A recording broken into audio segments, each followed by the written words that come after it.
Hayig soon maayong adlaw o maayong gabi. Another day and great opportunity na mag-share ko sa imo karon og pulong sa Ginoo. No, I know nga mao kini ang giingon ako sa akong mga previous nga video, ang akong tumong dili maka-gain kanang daghan nga mga views, but ang akong goal nga para ma-remind ka nga ang Ginoo, no, gihigugma kaniya. And kinahanglan lang nimo siya dawaton sa imong tibuok nga kinabuhi, and kinahanglan lang ka maghinulsol or magrepent sa imong mga kasaypanan sa imong kinabuhi. And I know nga kini nga verses nabasa nimo ni siya sa Bible or wala pa nimo ni siya nadunggan or nabasa, but I am here nga basahon na ako ang scriptures para ma-remind ta kung kinsa jud ang Ginoo sa ato ang kinabuhi. No, ana gani yung pulong sa Ginoo nga makita sa Hebrews chapter 13 verse 8.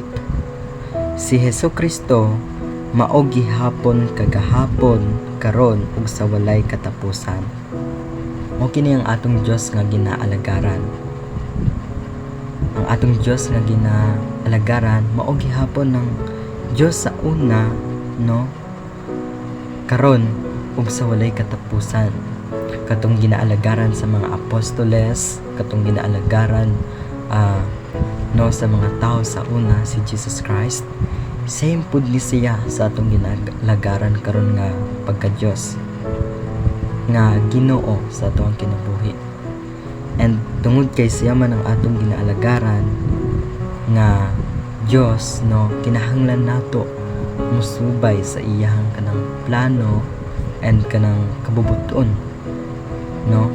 Dili ta pwede mag sunod sa ato ang kanang kaugalingon nga plano, it because ang ato ang plano, no, usahay kanang palpak and kanang dili nato to mabuhat nga plano, it because ang Ginoo against sa ngato nga klase nga plano.